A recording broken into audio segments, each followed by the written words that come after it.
So here we go. All right. So yeah, as I mentioned, myself and Luca will be presenting. I wanted to start here with a slide I always like to start with the drug development process. I'm sure many of you are familiar with this, but the idea here is that there's a process of getting a drug to market. And if you start over here on the left-hand side at discovery, so you usually start out with a whole lot of things, a whole lot of different compounds. And you'll see in here, there's a lot of gray dots, but then there's these little individual black dots. And these are the ones that, would advance to the next phase. And so the idea here is that you would test a lot of different things and a few of them will advance. And then you can move into the preclinical realm, which is safety, toxicology testing, some preliminary efficacy in animals. And that's really, I think, the area that we want to talk about with regard to drugs and vaccines today. In addition to that, then you can move into the human clinical trials in phase 1, 2, and 3.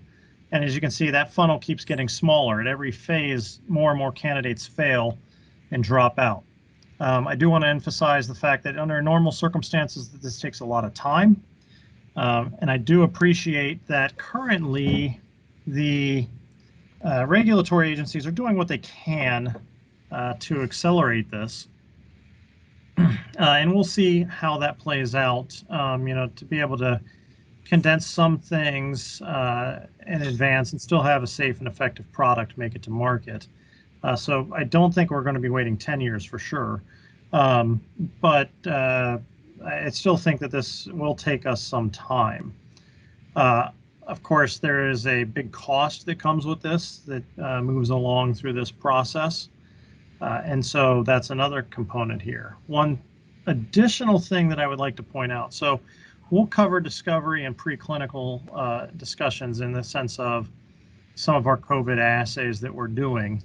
But in addition to that, there is an additional concern. MRI Global, that's the discovery and preclinical things are things we can offer. In the human space, we're not quite as involved in the drug development component, although we are involved in some of the diagnostic testing. But I will say this, that in addition to the sort of traditional pathway that I've shown here, we do mention animal efficacy studies, in that MRI Global has historically been involved in some animal rule studies in situations where getting human clinical data is not feasible or ethical. And I think in the scenario for COVID-19, there's sort of a unique application of this idea, not a true animal rule study necessarily, because at least at the moment we have quite a few cases of COVID-19, but more in the emergency use authorization aspect that may get us through some of those regulatory hoops a little faster. The idea that with a limited number of human trials and a limited number of safety of individuals in a safety database, and combining that with some high quality animal studies, that you can get an emergency use authorization, which will shorten the time here and potentially shorten the cost to get to market. So to start off talking about the therapeutics aspect, I wanted to focus on our in vitro neutralization assay. And so this is an assay where we look at an ability of a compound to inhibit the virus or make cells protected from the virus. And so we've been working this assay. I've been doing a lot of this over the last 5 months. We tested 150 candidate compounds from, it's actually 24 clients have been tested to date, with more in the queue. And the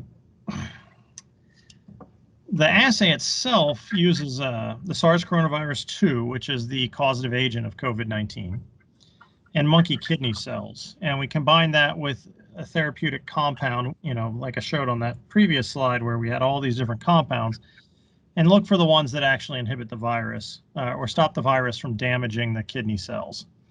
And so this is done on a 96 well plate, like I'm showing down here in the lower left. And you can get a lot of samples on a plate. We do a lot of different dilution schemes. and so that we can get some additional data and some understanding of the compounds.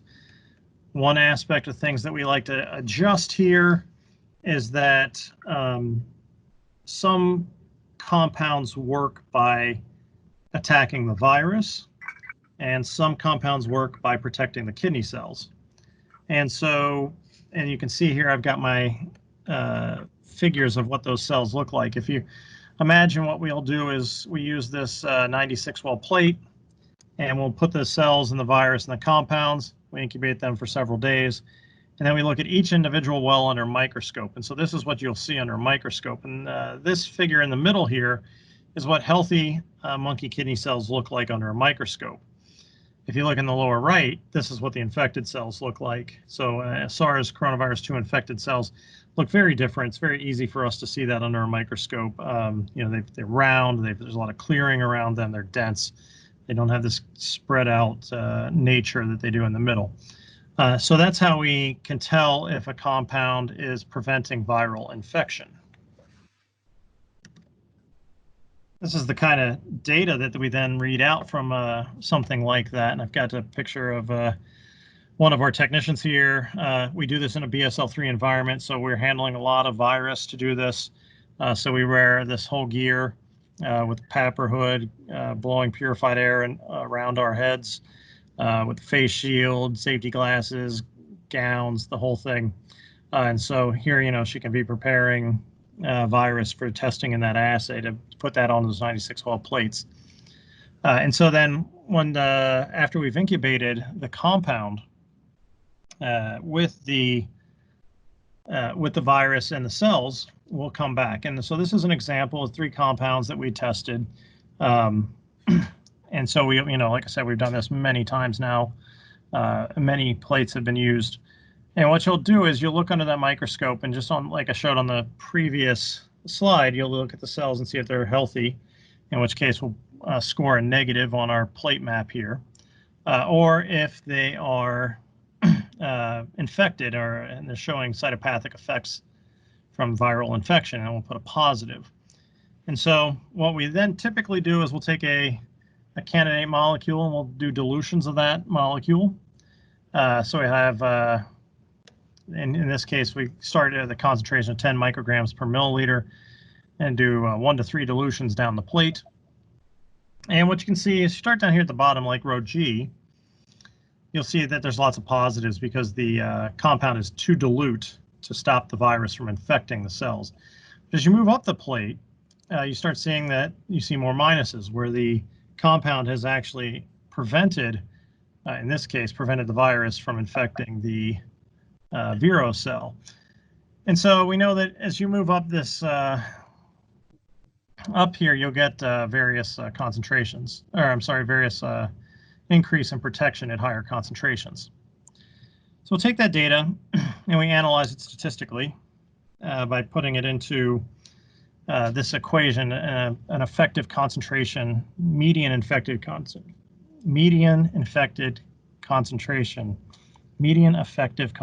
There we go. And so what you do is you plot out the percentage of cells, 1, 2, 3 cells that have the CPE showing. And as you can see here, again, these are our lower concentrations that we're seeing here have CPE. I believe this is the middle compound that we're looking at. And then as you increase the concentration of the test compound, you start to see less viral infectivity. And so you get this nice curve. And we can determine that at a middle, the median concentration at which the compound would prevent 50% of infection is determined. It's just an industry standard position. In this particular case, about 1.7 micrograms per mil. That's pretty good. You know, a really great compound would be, you know, 0.9 or something. You know, in the nanogram per mil range. 1.7 is perfectly fine. Some of this has to do with your formulation, size of the pill you have to take, and that kind of thing. And you know, I've seen compounds that are even, you know, effective at 8 or 9 micrograms per mil be good enough candidates for the clinic. In addition to the efficacy, we also look at the compound's ability or toxicity without the virus to show how much you can give, where you would then the virus, or I'm sorry, where the compound itself becomes toxic to the cells. So you want a window there where you have at least 10 times the compound is necessary to cause toxicity, so that you get a good treatment, a good effective treatment, say in this case at 1.7, but I would want to see a cytotoxic level somewhere around 20, just to say that, okay, then this is probably a good druggable compound. So, a lot of the things that I've done, we have confidentiality with all of our clients, so I can't really talk about which drugs that we've been testing, except for a couple. We did look at hydroxychloroquine as a control compound, and it's a lousy drug. It has marginal efficacy. We really didn't see a lot of cases where it was preventing infection. And it did have high toxicity. It wasn't a real consistent in its toxicity, but was sporadic and at high levels, which, I mean, I could see why someone might think it would have promise, but it's not an ideal scenario. We have used remdesivir now as our positive control. It actually is much better. It does show efficacy and lower toxicity, so we are using that as a control in some of our assays. And so those are probably two high-profile candidates. In addition to that, there are some other publicly available candidates or publicly available knowledge that people are researching their particular candidate. I bring up the Biomedical Advanced Research and Development Authority, or BARDA. They have made it known that they have funded at least 8 compounds in the therapeutic space, and those are listed here. They really break down into 3 categories. BARDA seems to have a preference for these areas. There's the convalescent sera, and this is the case where you take blood from a person who's recovered from COVID-19, isolate the serum from that, remove the cells, and then you can transfer that sera into someone who hasn't had the disease, and the antibodies will now provide protection, theoretically, to the person who's received that sera. So they've got a couple of those. And then there's a more advanced approach, which is a monoclonal antibody approach, where rather than take the sera, which has many different antibodies in it, they engineer the monoclonal antibody, which is a single antibody with which is specific for the COVID-19 or the SARS coronavirus 2. And they're invested in 3 of those as well. In addition, they are interested in preventing the cytokine storm, which is what's causing a lot of the severe disease, a case where the immune response to the virus overwhelms a person's ability to survive.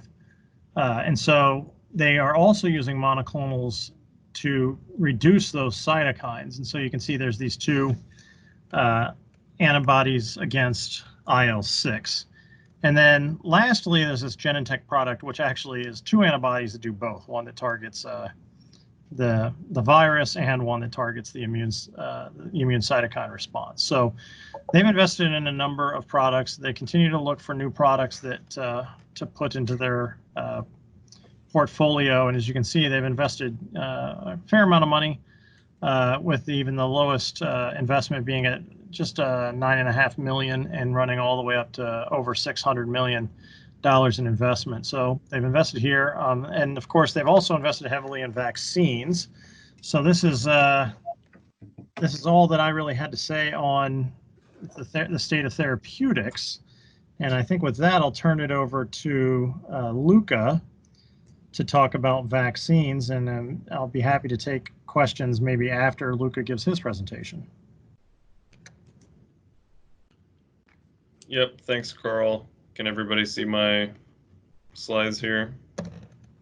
I can. Okay. Yeah. Yep, see him. Yep. So, yeah, like Carl said, my name is Luca Popescu. I'm a veterinarian and I have a PhD in virology. So, I've been very busy the past couple of months, like Carl. We've been back in the lab pretty constantly working on a variety of different projects. Like Carl said, doing a lot of in vitro neutralization assays. And I've also been working on the small animal model for COVID-19 that I'll get into in a few slides. So just real broad, for vaccine development, just going over the broad basic steps, the first thing you would want to do is pick a target, right? So this is something that will generate antibodies. In the case of COVID-19, the popular one, the one that everyone's basically using in some form or another, is the spike protein. And there's a good reason for that. It's antigenic, and the virus produces a lot of spike protein during its reproductive phase. It's immunogenic. The human immune system targets it and produces a lot of antibodies to it.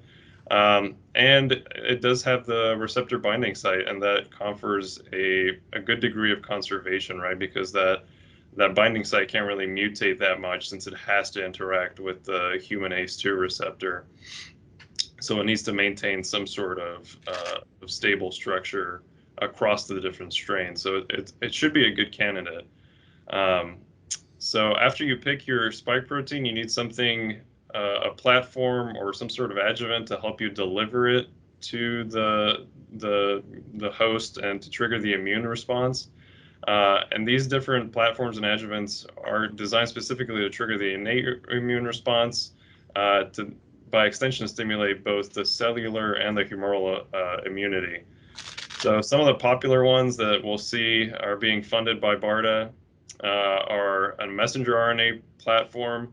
So this is where the antigen, the spike protein, is encoded as a messenger RNA to be expressed by cells, and usually those have some sort of adjuvant added to them. And then there's also other viral vectors that you can use. Adenoviruses and vesicular stomatitis virus are very popular. These are replication deficient viruses, so they have a single replication cycle where they enter the host cell, they inject their genetic material that gets reproduced, and that antigen gets expressed for the host immunity to target and to generate that strong immune response. And there's also a variety of proprietary adjuvants. I'll touch on one specifically that's being used. And these are specifically to elicit the innate immune response.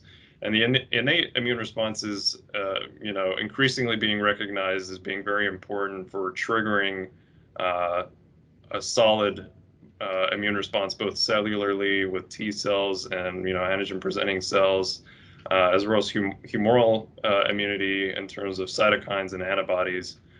And then the third thing I think that is very important, like Carl mentioned in his first slide, you need to have a lot of candidates. You need to play around with a combination of different adjuvants, different vectors, antigen sequences. Is the receptor binding site the best part of the spike protein to use in your vaccine? Do you need spike protein and another antigen to generate the best immune response? And then, there's a ton of different adenoviruses that you can use. You can play around with the vector and how you engineer that. And, people spend their whole career designing those types of things. So after you feel confident you have a good candidate, you have some initial in vitro data, you want to demonstrate safety and immunogenicity. So you would start with mice, you would immunize mice. You would probably want to do both a single and a boost regimen where you inject the mice twice with your vaccine. And then you would collect serum and blood and tissues also from these mice. And you would first want to measure the antibody levels produced, the antibody titers.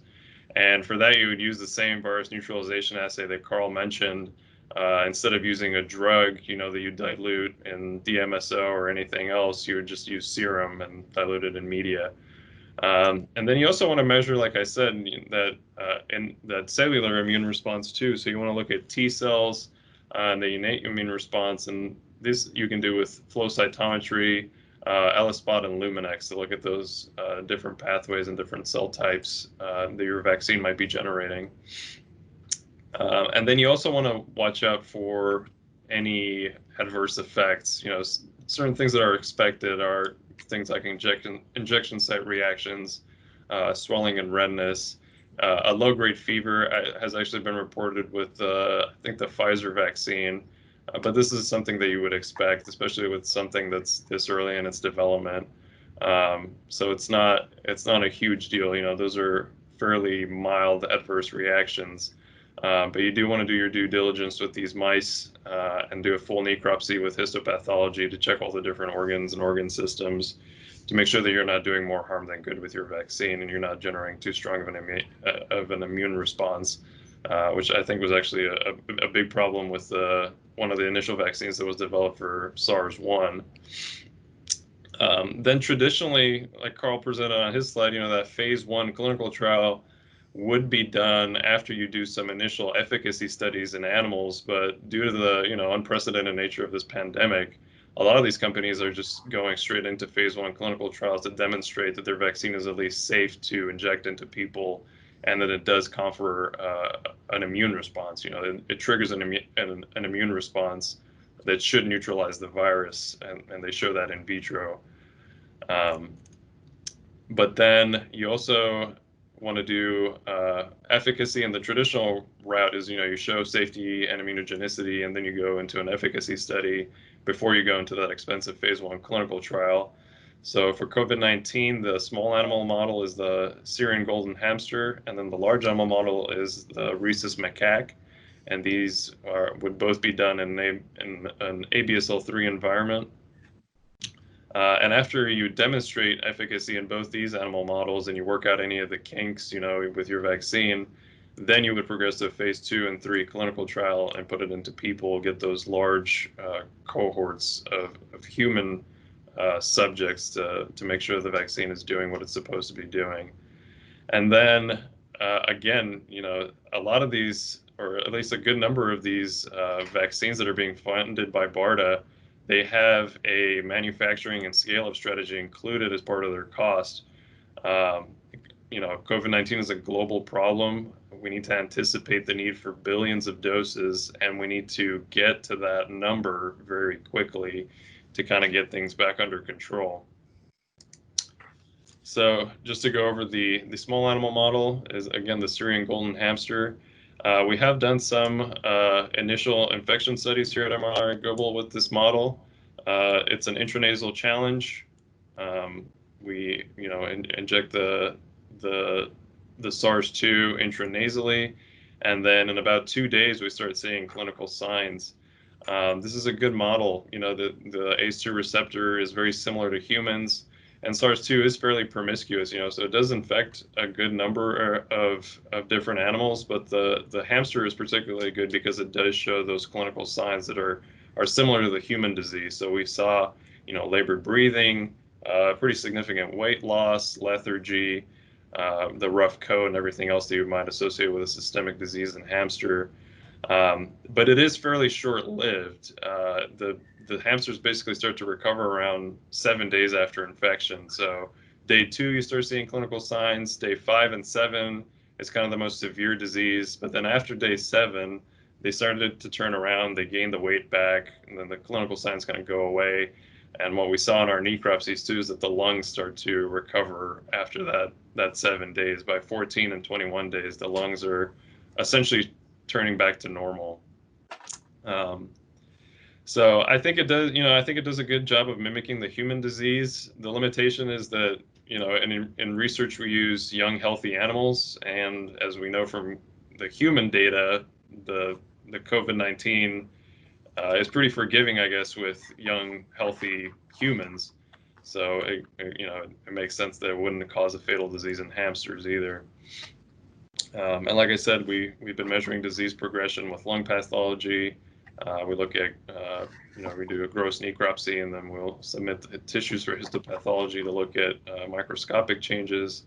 And then we're also working on measuring viral levels on the tissues that we collected on this study. The main tissues seem to be lungs, trachea, and nasal turbinates. There's been some reports of salivary glands and also intestines, and I think some human case studies looking at like a GI presentation of COVID-19. And then we would progress to the large animal model, which so far the rhesus macaque has been the best model. In most, macaques are very closely related to humans, and for study animals, they're genetically they're the closest ones that we can use on a consistent basis anyway. And this allows you to be, look at a lot more refined disease markers. You have the capability to collect a lot more blood than you would from a hamster, collect, a lot more tissue. So you can look at things like cytokines, cellular responses, and viral replication dynamics, between individuals and within the individual, in different organs and stuff like that, which can be important, especially with these reports that are coming out now, with of chronic coronavirus, like it lingers. So I think looking at that replication dynamic over a chronic disease state will be important in the future. Again, for the rhesus macaque, the older animals tend to develop a worse disease. Again, it's similar to humans. But we do see, the respiratory signs, some weight loss. A group did report a transient fever, but they're fairly mild. So it's not, it's not a fatal disease like we're used to working with in the BSL-3. It's still pretty mild. The biggest risk is still the humans, it seems like. And you do need to use a pretty high virus challenge dose, we go via both the intratracheal and intranasal route. So we're really, walloping them with this dose of virus.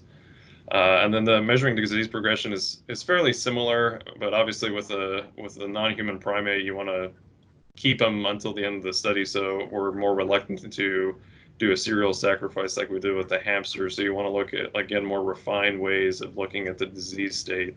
So you would do things like X-rays or CT, and then at the end of the study, you would do a necropsy and compare tissues. Okay. Viral levels would be similar. You would look at lungs, trachea, and nasal turbinates. And we also do bronchoalveolar lavage is another method that was reported in the literature.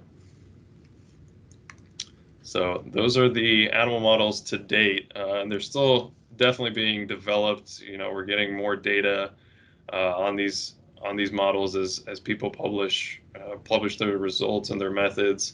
So it's definitely a work in progress, but we're hoping to get these, as good as possible so we can start testing some of these vaccines and therapeutics.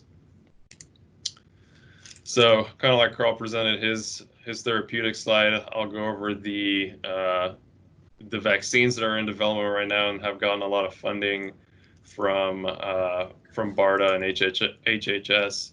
The Moderna and Pfizer vaccines, I think, have gotten the most press, at least that I've seen. Moderna had previously been working on a SARS-1 vaccine, so I think they were kind of poised to jump on this. And then both Moderna and Pfizer have shown some promising initial safety and immunogenicity data with their phase 1 clinical trials. But there's other ones like this Novavax and AstraZeneca vaccines that have gotten a tremendous amount of funding from BARDA, and this includes a manufacturing and scale-up, technique or strategy. So not only are you developing the vaccine, but you're also developing that manufacturing pipeline, to make sure that you have all the doses that you'll need and get them. I think on the BARDA website it says have some initial doses by 2020 and then scale it up for 2021. So they use a variety of different platforms. The Novavax uses a proprietary adjuvant. I'm not sure exactly what it is. The AstraZeneca uses an adenovirus vector. And like I said before, all of these are using the spike protein from coronavirus as their antigenic target. So all the antibodies would be directed against spike protein.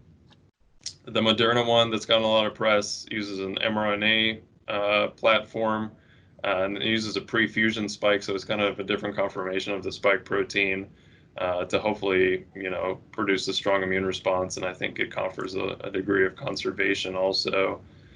Um, and then Merck, Sanofi, Janssen are also getting a lot of money from BARDA to develop their different vaccines.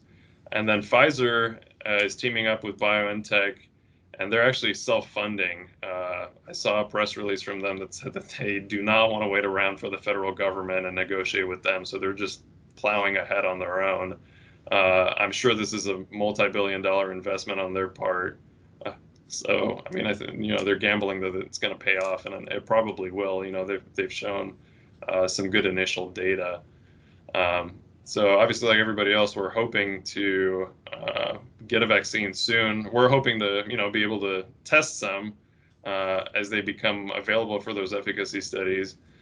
But I did want to touch upon just some limitations, just so we're all aware.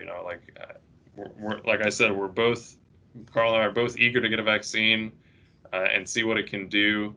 But one of the limitations is that strong immune response can actually work against you. I've seen, I did a study with African swine fever where we had a really good immune response, but the vaccinated animals died actually much more quickly than the unvaccinated animals because it created an antibody-mediated enhancement. So those antibodies help the virus get into cells like macrophages and monocytes more quickly. So it basically speeds up the replication cycles of the viruses, and that's something that happens with a lot of viruses. You see it with dengue, yellow fever, influenza. So you need to do your due diligence, like I said, and that's why efficacy studies in animals are important. So you work out kinks like this before you put it into people and put people's lives in danger. Another big issue, I think, is breadth of protection. We've seen a lot of mutation from this virus already as it's made its way around the world. So a thing to worry about is, will the vaccine protect against all the isolates that have popped up, both in the U.S. and worldwide? If it protects against the U.S. isolates, will it protect against Italian isolates or French isolates or Chinese isolates? Because that'll impact travel restrictions and the way people perceive it, how people get it, where it will be available. If it only protects against U.S. isolates, people in Europe are not going to get it. And then will the virus be able to escape that immune response? Are we going to get influenza 2.0, where every year we're going to have to get a COVID vaccine on top of the influenza one because the virus continuously mutates? And then is the spike protein the best candidate, or what version of the spike protein is the best candidate? Luckily we have 7 vaccine candidates that I hope are testing different parts of the spike protein or have different approaches to integrating that protein into their platforms. But there might be other COVID antigens that would work in unison with the spike protein that would do a lot of good for the immune response and help generate a stronger vaccine. So I just wanted to touch on these limitations. Like it says, this isn't throwing in the towel, but it is highlighting the need for continued efforts. We will need more vaccines and therapeutics. And there's a good chance that, like vaccines typically, especially for influenza, don't work particularly well in immunocompromised, the young and the elderly. Those people might need boosters of the seasonal influenza vaccines, and this might be something similar. Like I said, targeting different viral antigens, addressing different symptoms. Like I said, we're seeing some of these chronic disease states. If there's GI presentations versus the respiratory presentations, this virus is still fairly new and we're still learning a lot about it. And I think we're going to have to continue to do quality research to address all these different needs.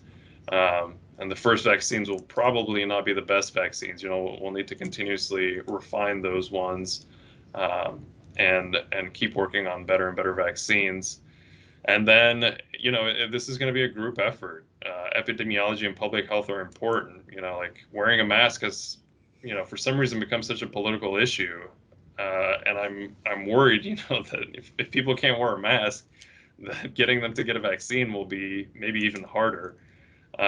So I think it's going to take a concerted effort, both on our parts as scientists and, people that work in the biotech field to develop these therapeutics and vaccines, but then also our colleagues in epidemiology and public health to educate the populace and making sure that they know the benefits of all these things that we're trying to develop and how they can help them. So that's my little soapbox. I'll end it there, and we can open it up to any questions.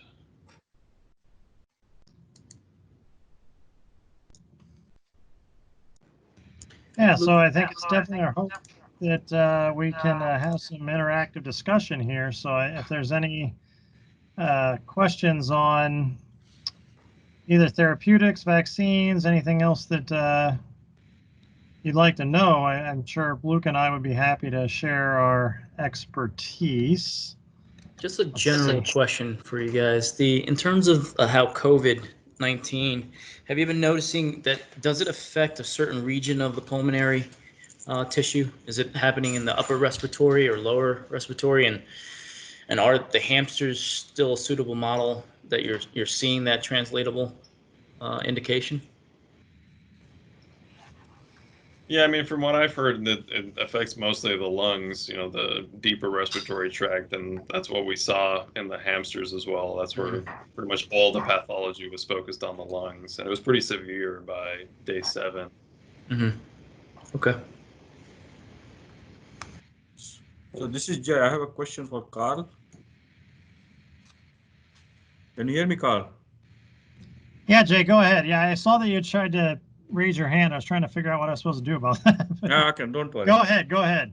So, I mean, you kind of explained nicely about the virus neutralization assays. And when you saw the raw data on your slide, it is like a plus and minus. I just wanted to know, because I have seen some of the reports from some labs, and they give some kind of a percentage reduction of the viruses or percentage kill, say 50%, 70%, 90%. And I know 99.9% kill is required to qualify any compound as an antiviral compound. Correct me if I'm wrong. But I was just wondering, is there some kind of a difference between the viral neutralization assay that you explained and the other labs are doing, or what are the different types of assays out there? Yeah, so the assay that I described, so I think, Jay, what you're referring to is probably more of sort of like a sanitizer claim. So it's essentially the same assay, and as you can think, as I showed that curve will generate data, and I talk about the 50% point, but it will also generate data that shows the 99.9% point. Or anything now, in between. Go ahead. Or anything in between. Or anything in between. Now, some of this is, just art. In the medical field, right, that there's an interest in that effective concentration, because what you're wanting to then, you'll then have to take that to pharmacology. And so this is where we start talking about toxicology and dosing. Whereas, in a more of a sanitizer field, there really is less of that, right? We're not, this is where you can say, well, bleach kills, 99.9%. Well, that's true, because you can look at that and show that 99% of the virus was killed, and you're far less concerned about the effects of bleach on the body, because that's not the intended use, right? The intended use is to disinfect a surface. This is also actually true for things like hand sanitizers and other products that are used on body surfaces for disinfection, where your skin's much less sensitive than, say, your kidney to foreign compounds, right? So your skin is designed to interact with the environment. So hand sanitizers and other surface sanitizers, body surface sanitizers, they have the same sort of readout, where you want to see multiple log reduction. And then that's also reflective of sort of the end use, right? I mean, I don't know that we have a good handle on how many viral particles it takes to cause an infection, but the virus can replicate fairly rapidly. We can inoculate a viral culture on Friday, and by Monday we can have many thousands, and I don't know, hundreds of thousands more virus than we did. So, you know, getting a large reduction on surfaces is important. Whereas in an actual medical situation, you have to consider the fact that the body is also working against the virus. The drug is only a part of that effort. And so you're looking usually at much smaller reductions because you expect the body to also help you fight the virus. Yeah, I will say that people are doing, you know, especially in some of those early papers, we saw a lot of PCR being done, and that gives kind of a more quantitative readout. But that quantitation is dependent on, usually related back to a virus stock, and that virus stock is titrated via TCID 50, like, you know, basically what we're doing here with in vitro, with our cell culture. So that's a bit more quantitative, but it's kind of dependent on the same thing. We are working on a plaque assay also that's also more quantitative, you know, because you can count plaques and you can say, you know, you reduce plaques by this amount, but we're still working on optimizing that assay. That's kind of a good information, because I'm kind of looking for some kind of an summary article or review article where are different methods of viral testing and how do we do it, because this is particularly important in the sense that if a lab you sends a product to say 2 or 3 different testing labs, and if they get the report, how do we compare the report and how do we align it, you know? Yeah. And this is tough in this environment, right? I mean, I think one of the challenges that a lot of us face in the COVID-19 is that it's all very new to everybody. Usually you'd like to have some sort of control standard. And so that's why, you know, we talk about things, you know, using different drugs as standards. So you have some, you know, point of reference. If you, I had some columns on that sheet that I didn't talk about, which was the back titer column. Yeah. That gives you some indication on how much virus was involved. And obviously that's a variable that's important as well, right? So if one lab is using 10 times as much virus as the next lab, then that lab may show that it takes a lot more of your compound. Well, there are ways to sort of standardize those, generate curves that allow for comparison across those data sets. But there is some challenge here, right? I mean, the idea is you'd like to have control sets that everyone was using. And I think you do have things like that, say in influenza, where, you know, we've been doing influenza vaccines for many decades now. And so everyone uses the same control sets. And then you can make comparisons from lab to lab because everyone uses the same control set. It is a little tough in this environment because we don't have any of those tools yet. So, you know, those are they're things we're doing now. We're currently developing those things so that we can get comparisons across labs. But yeah, I'd say right now it is tough, Jay. It really is. Yeah, because this is Tom O'Grady. The science is fascinating, but way over my head. But a few questions related to kind of what we're hearing in the media reports and just things that I'm being asked across my company and our employees across the country. Virus, as the virus mutates in the different strains of the virus, is it known or normal that weaker strains of the virus, the less lethal strains of the virus, would be the ones that would propagate and spread throughout the population? So that you would expect to see lower mortality in the future as this virus spreads throughout the population? I'm not sure.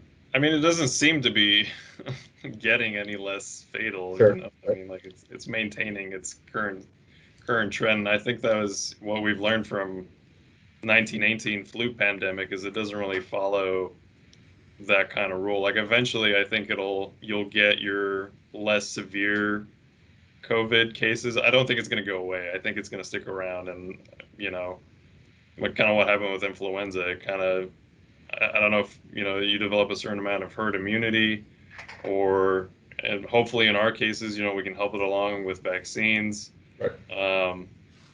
but that's the question. How long that's going to take to get to that level, I think is also going to be important, because that'll determine the virus mutations and the dynamics and everything too. But yeah, I'll add to that. I mean, there is certainly the sense that virus it needs to propagate, right? It needs to replicate so that it can infect more people. And I look at a virus like, say, Ebola. It's a double-edged sword. Ebola is a quick killer. It kills the patient before the patient has a chance to infect another person.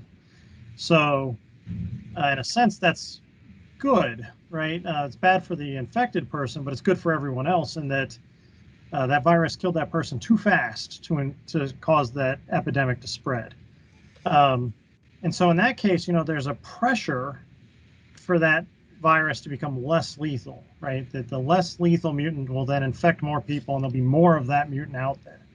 In this case, I mean, it's not a particularly lethal virus. It's a little more lethal than the flu, but there are a lot of people that are transmitting it. So I think it is virus specific. I think how it will progress is a bit of a challenge. I mean, we definitely can say it's mutating fast. It is a fast mutator. And what's most likely, I think, is that it will mutate, and then our immune responses, our drugs, and our vaccines will change, and we'll sort of, I think Luke is making a pretty good progression or projection here of a sort of flu-like situation where some years it's a little worse, some years it's a little better. Sometimes we got better vaccines, but it changes, and we're sort of constantly battling it into the future. Mm-hmm. Yeah. And the whole idea of the virus, there's been comments recently about just because you've had COVID doesn't mean you might not get it again. The whole idea of a vaccine is it's kind of presenting that as the way you've had it and preventing you or minimizing the odds or risk of getting it again. Where's the science fall on that? What are you all and your colleagues thinking about that? Well, I'd like to do more experiments is where I'm falling. Sure. Yeah, I think early on I was a little concerned. A lot of the data that I was, when this first came out, we recognized that it was very much like SARS, and we were able to use some of the SARS literature to show us what was known. I think a real immune response is possible. And yeah, sure, you'll hear things in the media that, oh, the antibodies only last for 4 months or something like that. A lot of that is coming out of natural infections, and actually, it's not abnormal to see a decrease in an antibody response after a natural infection. That doesn't mean the response has gone away. That response is still there and can come back. In addition to that, we don't know what a vaccine, vaccines are different, and they're engineered to give more robust responses. So we'll have to see. I haven't, and this is, the vaccines were just invented, so we haven't probably had 4 months of data on the vaccines yet. So I think I'm optimistic on this front. I think that we will be able to generate pretty solid immunity to this. The mutation concern, I think, is probably a little bit more concerning, right? That if you generate a vaccine to this particular virus and it mutates so that vaccine no longer hits the virus, then you got to make another vaccine. And this is a lot like the flu scenario where, yeah, they're all flu, but that's why we have numbers for them all, right? So we have H1N1 and H5N1, and all these numbers mean that's a different antigen, and vaccine number 1 hits H1 and vaccine number 5 hits H5, and it's fairly more complicated than that even. But Yeah, that's I think where my sensitivity lies. Thank you. Yeah, and certainly vaccines will introduce a selective pressure. Like I said, all the ones that are being developed are targeting that spike protein. And especially if they all target the same region of spike protein, then that region is likely to mutate and it'll likely, and then your vaccine is essentially rendered useless. And that adds to that degree of mutation, because you're basically driving the virus to escape. So that's another thing to watch out for.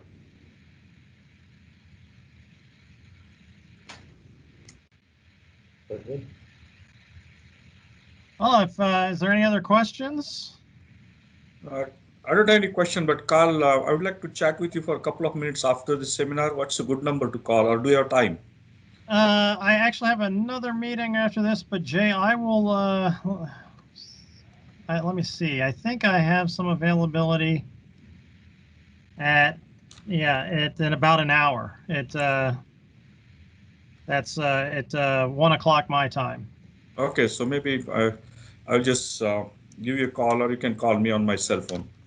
I will do that. Okay, and it won't take that long. Okay. It will be Okay, no worries. Okay, yeah. So I want to thank everybody for joining today, and I hope you found it interesting and worth your time. And we do have a seminar again next week. And this will be another one of our experts here at MRI Global. That's Christine Werking. And she'll be presenting on product development, probably fleshing out a little more what I introduced earlier in this talk today.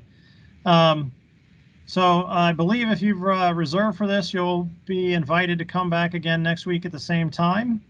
And if you know a colleague or something that would like to reserve, then please encourage them to do so. Of course, our website has a lot of information as well. So if you'd like to go there, you can find out additional information. And so again, just want to say thank you for attending, and hope you get an opportunity to come in next week. Thanks. And Thank you very much. Thank you, Thank guys. you. I guess